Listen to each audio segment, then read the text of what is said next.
Hello, my name's Lucy Romain and welcome to this Career Essentials video on applications for postgraduate study where we're going to focus on personal statements. When you apply for postgraduate courses, you're asked to supply a number of documents, of which the personal statement is just one. So before we start, jot down your ideas about what the purpose of the personal statement is and what the admissions teams are looking for. As we go through, check your understanding and add to your notes. The personal statement is your opportunity to persuade the admissions tutor or supervisor that you're a suitable applicant for the course. It provides a summary of your motivation, academic background, and your skills that will make you a good candidate, while also providing an overview of experiences and activities that have informed your motivation for the course, and perhaps a little bit about the career goals and where you hope it might take you in the longer term. So what are admissions tutors looking for in your personal statement? First of all, they want to understand your motivation for applying, and in particular, why this course or programme.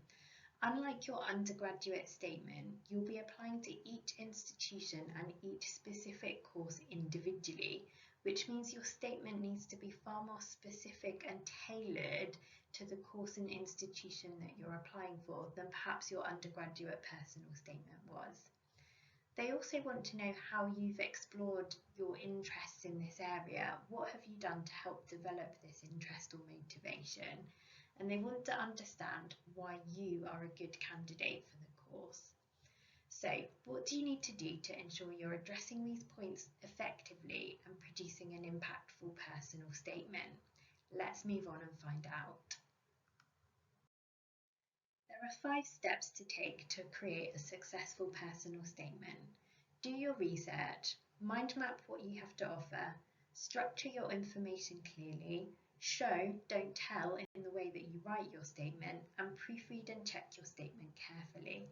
Let's talk about some of these in more detail. Like with any piece of written work, before you start your personal statement, you need to do a little bit of research, not just into the application requirements, but also into the course or programme itself. Take a look at the key components of the course, what's involved, what content is covered, and what modules are you particularly interested in.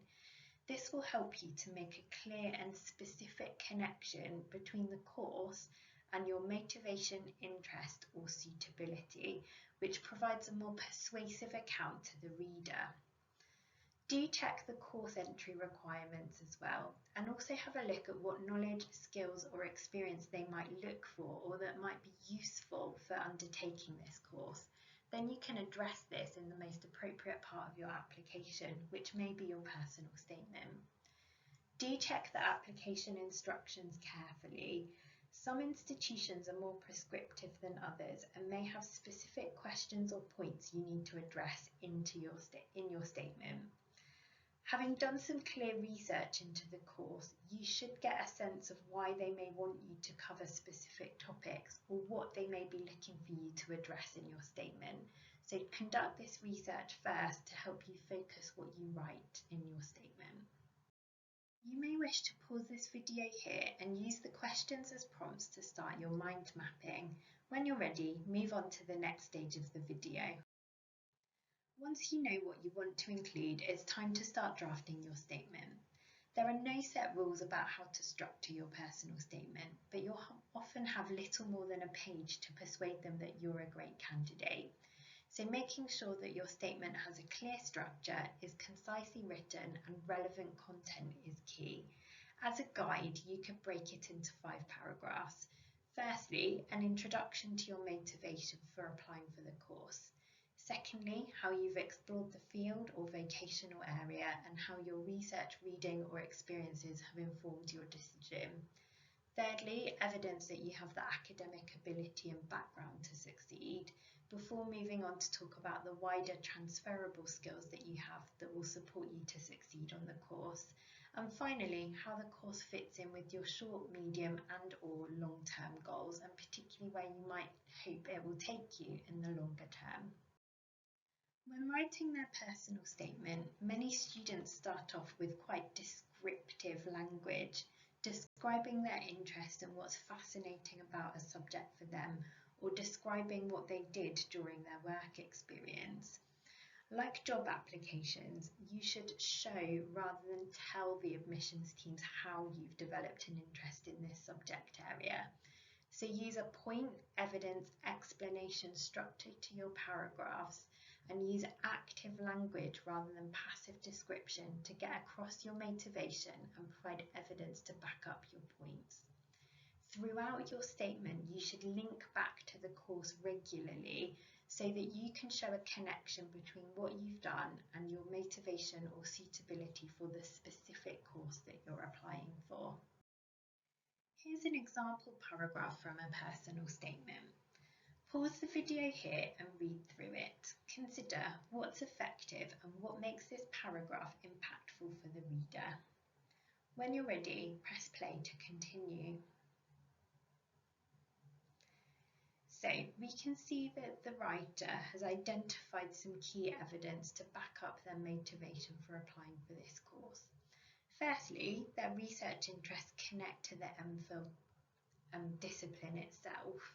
But secondly, they've also backed up that they have an appetite for research by showing how they've proactively sought opportunities to engage in research beyond their degree. They've evidenced their aptitude for research by talking about their dissertation and where they achieved a first-class mark, giving evidence of their academic success so far. The writer's then gone on to explain how these points are relevant to the course they're applying for, connecting to the policy research methods module and their intended thesis research, and how this will build on what they've done before. In addition to this, the language is active.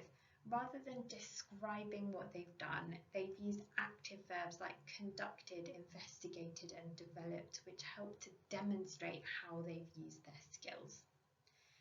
In this paragraph, you can see they've used the point, evidence, explanation approach to structure their paragraph, and this can really help you to keep focus when writing and help when selecting the most relevant evidence to include. You can only write about so many examples, and quality is far more important than quantity. And you can see here that the writer has selected two things that really illustrate their point, rather than writing about everything they may have done to demonstrate their appetite and aptitude for research. Your personal statement is the document that is your first opportunity to make a good impression. So you want to make sure that it's been proofread carefully, and you might want to enlist the help of a friend to ensure you're answering the questions and that your spelling, punctuation and grammar are accurate. Make sure everything you're saying is relevant to the course, and check your statement alongside the rest of your application to avoid unnecessary repetition of information.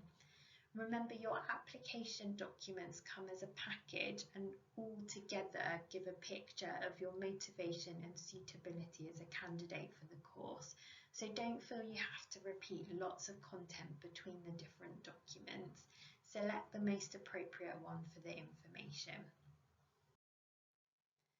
We hope these 5 steps will help you to create a strong and successful personal statement. You can check out further resources in the video description below, and if you get stuck and need some help, do book in for a careers appointment with one of our careers advisors, and we'll be more than happy to support you. Thank you for listening.